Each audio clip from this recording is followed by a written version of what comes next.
मध्य प्रदेश की सबसे बड़ी शराब निर्माता कंपनी सोम डिस्टिलरी पर मोहन यादव सरकार ने की है कड़ी कार्रवाई। कंपनी के 2 यूनिटों के लाइसेंस रद्द कर दिए गए हैं। ये कार्रवाई पिछले सालों में की गई शराब के अवैध परिवहन के आरोप में हुई है।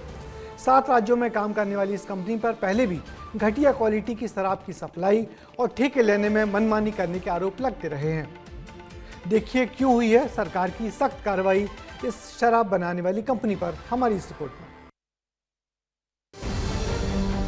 ये धुआं उस फैक्ट्री से निकलता धुआं है जो कई लोगों की जान से खिलवाड़ कर रही थी। ये है रायसेन जिले की सोम डिस्टिलरी। इस शराब कंपनी पर आरोप है कि वो नकली परमिट और अवैध शराब परिवहन कर शराब बेच रही थी, लेकिन किसी की नजर इन पर नहीं पड़ी। हालांकि आबकारी विभाग ने अब इसे सील कर दिया है। सेहतगंज और रोजराजक स्थित दोनों फैक्ट्री के लाइसेंस निरस्त कर दिए गए हैं।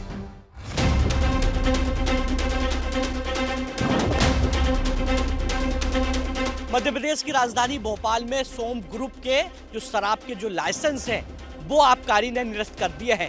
ये सोम ग्रुप की बियर बनाने की फैक्ट्री है और इसी बियर फैक्ट्री से अवैध जो बियर है जो देवलापुर में पकड़ाई गई थी, जिसके बाद आबकारी ने संज्ञान लिया और संज्ञान लेने के बाद जो आदेश है वो जारी किए गए हैं। आबकारी विभाग ने जो सोम ग्रुप के जो लाइसेंस हैं वो निरस्त कर दिए हैं।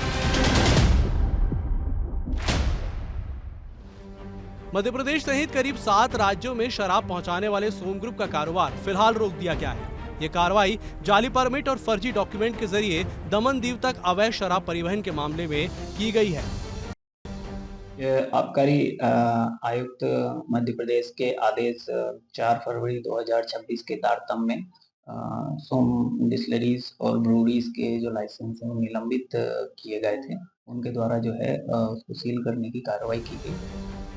लोगों को नशा बेच रही ये कंपनी पहले भी विवादों में रही है। सोम ग्रुप के लोग राजधानी भोपाल में आतंक मचाते रहे हैं। कई ऐसी तस्वीरें और वीडियो भी सामने आए हैं जहां सोम ग्रुप के लोग खुलेआम मारपीट करते देखे गए, लेकिन इन पर कोई कार्रवाई नहीं हुई। अब सोम ग्रुप पर कड़ा एक्शन हुआ है।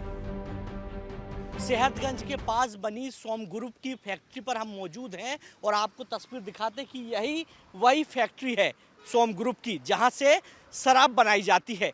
पूरे मध्य प्रदेश सहित करीब 7 राज्यों में जो शराब की जो सप्लाई है वो इसी सोम ग्रुप की फैक्ट्री से होती है। अब ये भी जान लीजिए कि क्या है पूरा मामला। दरअसल देपालपुर में 23 दिसंबर 2023 को कोर्ट ने फैसला दिया था, जिसके मुताबिक सोम डिस्टिलरी से जुड़े डायरेक्टर, प्रतिनिधि और कर्मचारियों को नकली परमिट और अवैध शराब परिवहन का दोषी माना गया।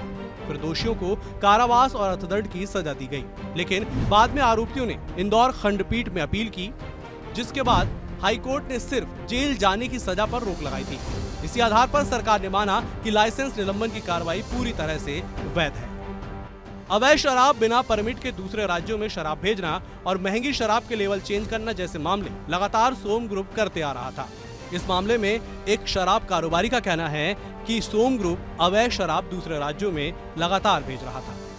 तो ये जो मामला है ये फर्जी परमिट का है और फर्जी परमिट बना के, डॉक्यूमेंट बना के फर्जीबिलिटी से ये गुजरात जा रही थी, क्योंकि गुजरात में ठेके तो है नहीं, वहाँ का परमिट तो निकलता ही नहीं है।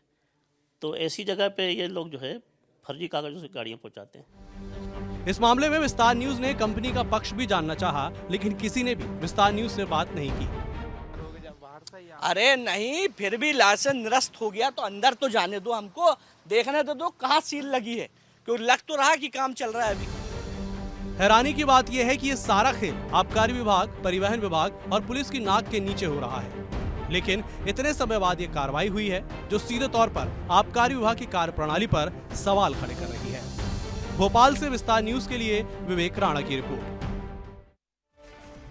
सोम डिस्टिलरी प्रदेश की सबसे पुरानी शराब कंपनी है।